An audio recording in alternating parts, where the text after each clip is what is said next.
हाल ही में 9 साल की एक बच्ची ने स्कूल में आत्महत्या कर ली। ये घटना सिर्फ एक परिवार के नहीं, पूरे समाज के लिए एक सवाल छोड़ जाती है। आखिर एक छोटी बच्ची को इतना बड़ा कदम उठाने की जरूरत क्यों पड़ी? बच्ची के परिवार में सब कुछ सामान्य लग रहा था, लेकिन अंदर ही अंदर वह भावनात्मक दबाव झेल रही थी। शायद उसे लगा होगा कि उसकी कोई बात नहीं समझता, कोई नहीं सुनता। कभी कभी बच्चे अपनी तकलीफ को शब्दों में नहीं कह पाते और वही चुप्पी उनके लिए जहर बन जाती है। यह घटना हमें सोचने पर मजबूर करती है, क्या हमारे घरों में बच्चों की आवाज सुनी जाती है? क्या बच्चे खुलकर अपने माता पिता से बात कर सकते हैं? बच्चों के लिए भरोसे का माहौल क्यों जरूरी है?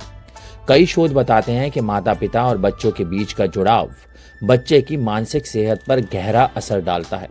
जब घर में संवाद की कमी होती है, झगड़े ज्यादा होते हैं या भावनात्मक दूरी बढ़ती है, तो बच्चे असुरक्षित महसूस करते हैं। 9 से 12 साल की उम्र में बच्चे अपनी भावनाएं पूरी तरह से नहीं समझ पाते। अगर उन्हें लगता है कि घर में उनकी बात का महत्व नहीं है, तो वे अपने डर, दुख या गुस्से को भीतर दबा लेते हैं। धीरे धीरे वही चुप्पी उन्हें तोड़ देती है। माता पिता कैसे बनाएं बच्चों के साथ भरोसेमंद रिश्ता? हर दिन बात करें, ध्यान से सुनें। रोजाना कुछ समय सिर्फ बच्चों के लिए रखें। उनसे पूछें, आज स्कूल में क्या हुआ? क्या तुम्हें कुछ परेशान कर रहा है? यह समय मोबाइल या टीवी से अलग होना चाहिए। जब बच्चा बोलता है तो बिना टोके उसकी बात सुनें। सिर्फ पूछना नहीं, सुनना ज्यादा जरूरी है।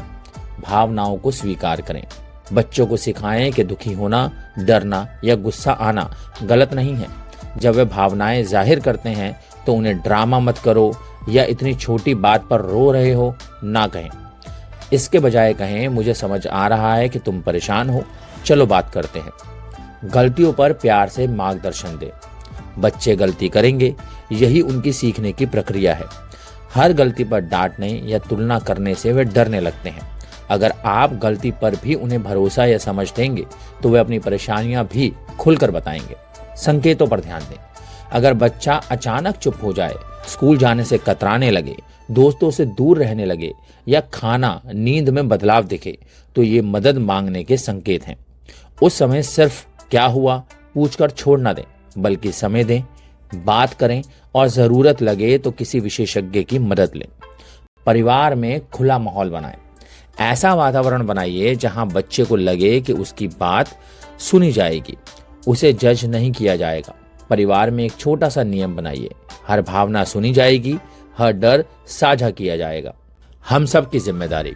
यह घटना हमें याद दिलाती है कि बच्चे सिर्फ शिक्षा या सुविधा नहीं, बल्कि सुरक्षा और समझ भी चाहते हैं। उन्हें महसूस होना चाहिए कि मेरे घर में मेरी बात सुनी जाती है, मुझे कोई डांटेगा नहीं, मुझ पर भरोसा किया जाएगा। माता या पिता का एक छोटा सा बदलाव, रोज संवाद, थोड़ा धैर्य, थोड़ी सहानुभूति एक बच्चे की जिंदगी बचा सकता है। अगर कोई बच्चा अचानक चुप हो जाए या उदास दिखे, तो समझिए वह मदद मांग रहा है। बस शब्दों में नहीं, उसे सुनिए, समझिए और उसे ये भरोसा दिलाइए कि तुम अकेले नहीं हो, मैं हमेशा तुम्हारे साथ हूं। हर बच्चे को ये महसूस होना चाहिए कि उसका परिवार उसका सबसे सुरक्षित स्थान है, क्योंकि भरोसे का रिश्ता ही वह दीवार है जो बच्चों को निराशा से और जिंदगी को मौत से बचा सकता है।